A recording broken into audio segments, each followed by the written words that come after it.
일단은 이 상태에서는 이제 이분도 뭐 오래 좀 되셨고, 그 다음에 뭐 치료를 뭐 물리치료도 하고 약도 먹어보고 주사도 뭐 한 열댓 번 이상 해보고 충격파도 해보고 다 해봤대요근데 도저히 좀 불편해가지고 안 되겠어. 물론 뭐 테니스를 안 치면 좋겠지만 테니스 뭐 내가 너무 좋아해서 그거 아니면 삶의 낙이 없으니 내가 라켓을 쥐게 해다오 라고 이제 병원에 오신 거예요. 안녕하세요 여러분.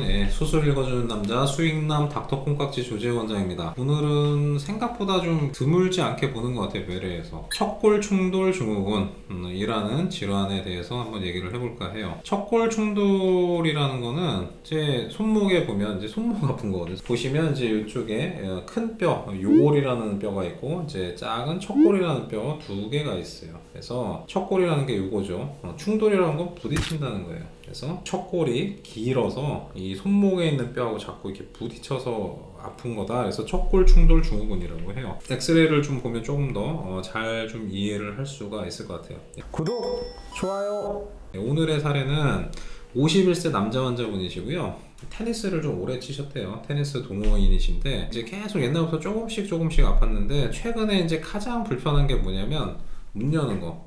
뭐 예를 들어서 환자분들 오시면 이제 드라이버, 뭐 병 따는 거 그런 거 힘들다고 하시고요. 그다음에 손목 짚고 일어나는 거, 요거 힘들다고 해요. 비트는 동작을 하면 자꾸 여기가 좀 이 새끼손가락 요쪽 부분이 좀 아프다. 그다음에 손바닥을 짚고 이렇게 일어나기가 조금 좀 힘들다.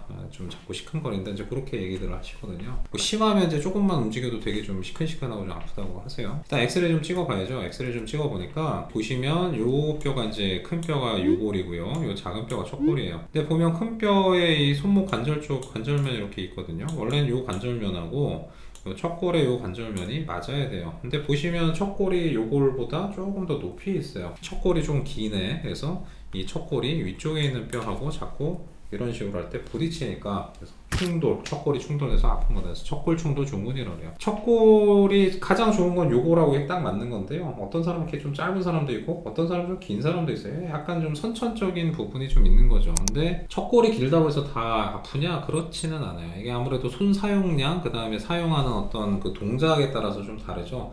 척골이 길어지는 건 되게 이렇게 비틀 때, 이런 식으로 돌 때, 그 다음에 이제 이렇게 뻗어서 이렇게 누를 때, 그럴 때가 척골이 약간 더 살짝 더 길어지거든요. 뼈가 돌면서. 그런 동작을 많이 하셨던 분들은 빨리 좀 증상이 젊은 나이에도 생길 수가 있고, 또 그런 동작 별로 안 하시는 분들 같은 경우에는 나이가 좀 많아도 뭐 별로 다 안 아픈데 뭐 척골 길다고 하는데 일단 증상이 없어요. 이제 그러신 분들도 있어요. 척골이 길다고 해서 다 생기는 건 아니고, 그런 사용량이라든지 뭐 자주 하는 동작에 따라 좀 다른 것 같아요. 근데 이분 같은 경우에는 이제 엑스레이 보니까 뼈가 여기 월상골에도 뭔가 약간 좀 이렇게 좀 그 뼈 안에도 혹처럼 이렇게 비어 있는 것처럼 보이고요. 이쪽 옆쪽 뼈에도 이렇게 뭔가 비어있는 것처럼 보이는데 요거는 이제 계속 뭔가 자극을 줘서 연골이 좀 나빠지면 연골이 나빠지는 그 아래쪽 뼈가 좀 이렇게 삭거든요. 좀 흡수가 돼요. 뼈가 흡수가 되면서 마치 이제 혹처럼 무록처럼 이제 뼈가 좀 비어버리는 그런 상태가 되는데 저 척골하고 저 두 뼈가 뭔가 이렇게 좀 자꾸 자극을 많이 받아서 조금 저 부위가 좀 안 좋을 수 있겠구나. 엑스레이로도 딱 알 수가 있어요. 전형적인 그런 척골 충돌 증후군의 그런 엑스레이거든요. 증상과 엑스레이만으로도 어떻게 보면 좀 진단은 좀 가능한 그런 병이죠. 측면 사진에서는 뭐 그다지 별 이상은 없어요. 근데 이제 반대쪽에도 보면은 뭐 여기도 사실은 이제 보면은 마찬가지로 척골이 조금 길고 그 다음에 여기도 뭔가 이렇게 뼈 색깔의 변화가 있어요. 이 사람은 양쪽이 다 좀 있으신 분이네. 일단은 이 상태에서는 이제 이분도 뭐 오래 좀 되셨고, 그 다음에 뭐 치료를 뭐 물리치료도 하고 약도 먹어보고 주사도 뭐 한 열댓 번 이상 해보고 충격파도 해보고 다 해봤대요근데 도저히 좀 불편해가지고 안 되겠어. 물론 뭐 테니스를 안 치면 좋겠지만 테니스 뭐 내가 너무 좋아해서 그거 아니면 삶의 낙이 없으니 내가 라켓을 쥐게 해다오 라고 이제 병원에 오신 거예요.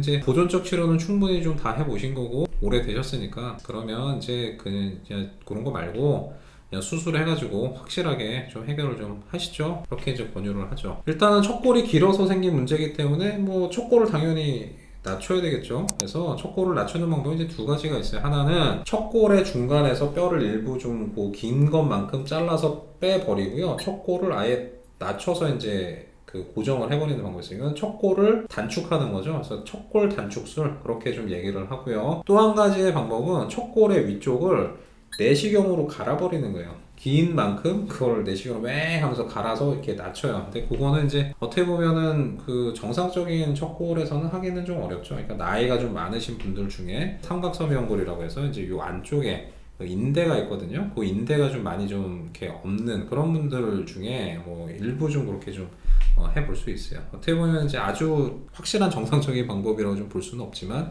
그래도 뼈끼리 부딪히는 건 어느 정도 좀 줄여줄 수가 있으니까 일부 분들에서는 그런 방법들이 좀 도움이 될 수 있어요. 극히 일부 분들에서는. 그래서 이분 같은 경우는 이제 MRI 찍어보니까 이제 여기 이 삼각섬유 연골도 좀 뭔가 손상이 좀 돼 있는 상태이기 때문에 대부분의 척골충돌 증후군은 내시경을 같이 좀 해야 돼요. 그래서 삼각섬유 연골에 이상이 있으면 뭐 꼬매줄 수도 있고 뭐 다듬어줄 수도 있고 뭐 이렇게 염증만 좀 제거해줄 수도 있고 하지만 그런 것들을 같이 좀 동반을 하면서 치료를 좀 같이 좀 진행을 하는 게 좋습니다. 삼각섬유 연골은 이제 척골하고 위에 손목뼈 사이에 삼각형 모양으로 생긴 인대 조직 같은 거예요. 충격 흡수하는 무릎으로 치면 물렁뼈 같은 그런 인대 조직인데 자꾸 이 긴 척골하고 손목뼈 사이에서 이제 찡기다 보니까 이게 찢어질 수도 있고 다를 수도 있어요. 그래서 오래되신 분들 같은 경우에는 삼각섬유 연골의 중앙부가 뽕 하고 구멍이 좀 뚫려 있는 경우가 있어요. 하도 이렇게 찡기면서 다르니까 말 그대로 해진 거죠. 어떤 경우에는 계속 좀 큰 충격을 받다 보면 삼각섬유 연골이 확 찢어져 있는 경우도 있고요. 이게는 가운데 부분은 구멍이 뚫리든지 기스가 나 있는 경우가 많고 주변부 쪽에 좀 꼬매줘야 될 만큼 좀 파열이 있는 경우도 있었어요. 이분 같은 경우도 MRI 보니까 좀 삼각섬유 연골이 좀 안 좋아서 일단 내시경 좀 보고 척골 단축을 좀 해서 한번 치료를 해봅시다. 그렇게 얘기를 했죠. 내시경 사진 보면 이게 시뻘건 이런 것들이 전부 다 좀 염증 조직들이에요. 이게 좀 염증 조직들이 많아서 좀 내시경이 좀 깨끗하게 좀 보이진 않지만 이 시뻘건 거는 원래 정상적으로 없어요. 다 그냥 대부분 하얀색의 그런 조직들이 보이는데 염증이 되게 좀 심하고 뭔가 자극을 좀 많이 받는 상태다. 이제 그렇게 알 수가 있고 위쪽에 일부 이렇게 살색으로 보이는 이 부분은 이제 손목뼈거든요. 손목뼈에 연골이 하도 많이 이렇게 부딪혀서 떨어져 나간 거예요. 이 살구색으로 보이는 데는 이제 저 노란색 부분은 이제 뼈예요. 연골이 떨어져 나와서 실제로 많이 좀 불편했겠네. 딱 내시경만으로도 좀 심하다 그렇게 좀 알 수가 있어요. 얼마나 염증이 심한지 이 뻘귿에 대한 이런 것들 좀 보이시죠? 이게 다 염증 덩어리. 그 다음에 이쪽 살색으로 이렇게 좀 보이는 데가 연골이 좀 떨어져 나간 부위. 이쪽 부분은 뭐 연골이 그래도 좀 남아있는 그나마 좀 정상적인 부위라고 좀 볼 수가 있죠. 일단 염증 조직 시뻘건 것들 다 좀 정리를 해야죠. 그래서 쉐이버로 이게 쉐이버라고 이제 갈아서 염증을 없애는 기구로 해서 샥샥샥 하면서 염증을 좀 갈아놔요. 그러면 아까보다는 좀 많이 염증이 좀 이렇게 깨끗해졌죠. 그 다음에 연골 손상 부위는 여전히 좀 잘 보이고 있어요. 보면은 연골 손상된 데가 얼만큼 되는지 이게 뭐 사실 손목이라서 이게 한 3mm 정도 되거든요. 아주 뭐 심한 상태는 아닌데 요 경우에 이제 뭐 무릎이나 발목 같은 경우에는 이제 연골 재생술도 같이 하긴 하는데 여기도 연골 재생술을 할 수도 있긴 한데 일단은 그 척골 부딪히는 것만 조금 단축을 해서 부딪히는 그 자극만 좀 없애준다고 하더라도 저절로 좋아지는 경우도 있고 안 아픈 경우가 더 많아요. 아주 심하지 않으면 그냥 놔둘 수도 있고 경우에 따라서 요 부위에도 비세천공 같은 그런 연골 재생술 같이 좀 할 수도 있습니다. 그리고 아래쪽에 삼각섬유 연골을 보면 이게 가운데가 지금 뻥 좀 뚫려 있거든요. 많이 좀 닳아서 이 보시면 많이 나풀나풀한 게 하도 이렇게 짓이겨지다 보니까 다른 거예요. 보풀하게 일듯이 그냥 쫙 하고 나간 게 아니라 하도 이렇게 마찰이 좀 심해지니까 그래서 저런 부분들은 또 남겨두면 또 자극을 좀 줄 수 있기 때문에 좀 다듬어요. 좀 보시면 이제 깨끗하게 가운데가 요만큼이 조금 다듬어진 거를 좀 볼 수가 있어요. 근데 이분은 가운데뿐만 아니라 주변부도 좀 파열이 좀 있었거든요. 그래서 요거는 이제 같이 좀 꼬매 주는 거예요. 그러니까 가운데 구멍 뚫린 부분은 레이저로 좀 다듬고 그 다음에 주변부에 파열이 있어서 덜렁덜렁하는 그런 부위는 꼬매주고 지금 이제 주변부에 삼각섬유 연골 꼬매는 그런 모습이에요. 보시면은 딱 보이시죠? 이렇게 지금 두 반을 이렇게 좀 꼬매놨는데 이렇게 좀 변연부 요쪽 파열은 좀 꼬매놨고요. 가운데는 요만큼 동그랗게는 이제 레이저로 좀 지저분한 부분만 좀 정리를 좀 한 건 볼 수 있어요. 그래서 이런 식으로 해서 관절경으로 안에 염증 제거하고 삼각섬유 연골 파열된 거 정리하고 일부 꼬매주고 그리고 나서 이제 척골 단축을 하는 거죠. 보면 여기 이렇게 사선으로 금이 좀 있거든요. 저게 이미 그 척골 단축을 할 정도로 대략 한 3, 4mm 정도 단축을 하는데 이분은 한 4mm 정도 단축하셨던 것 같아요. 그 정도쯤 이렇게 해서 조각을 빼내고 끌어 당겨서 단축을 한 다음에 쇠판하고 나사로 고정을 한 거예요. 이것도 붙을 때까지 이제 좀 기다려야 되니까. 근데 왜 그러면 똑바로 자르지 왜 사선으로 잘랐냐? 왜 똑바로 안 잘랐냐? 똑바로 자르면 이제 붙이기가 일단 좀 쉽지는 않아요. 사선으로 자른 게 조금 더 접촉면이 더 넓을 거 아니에요. 요거보다는 이렇게 되는 게 더 이렇게 접촉 면적이 더 많거든요. 뼈 붙는데 훨씬 더 유리하고요. 보면은 그 사선으로 자른 단면에 직각으로 나사가 하나 딱 들어가 있어요.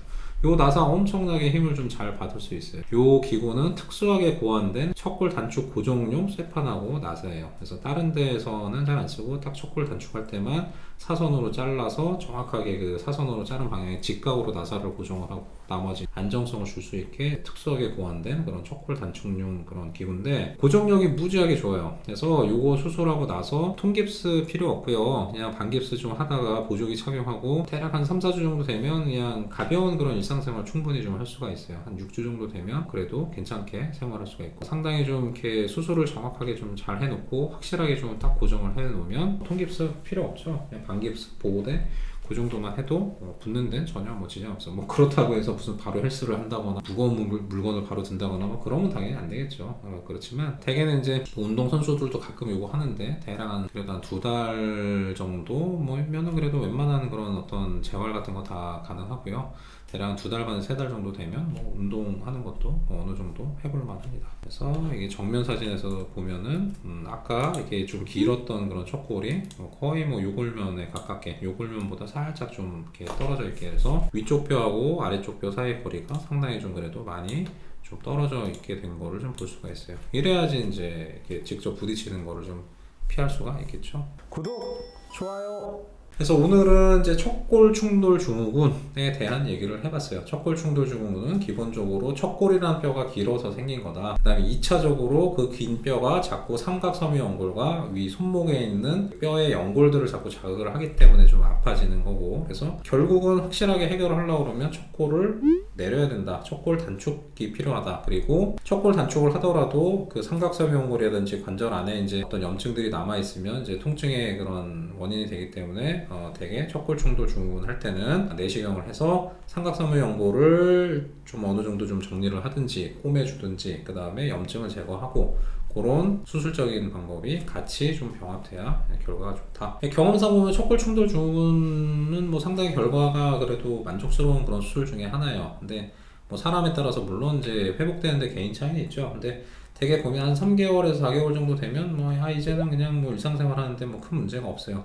한 6개월 정도 되면 뭐 운동하는데도 전혀 문제가 없어요. 이제 그렇게 얘기들을 하시긴 하거든요. 뭐 장점이야 이제 조금 어떤 정도 좀 뼈를 건드려야 되는 그런 불편감은 있지만 그래도 나중에 좀 만족도는 꽤 괜찮은 그런 수술 방법이다. 단 삼각섬유 연골에 대한 그런 이상에 대해서 확실하게 같이 좀 조치를 해야 된다.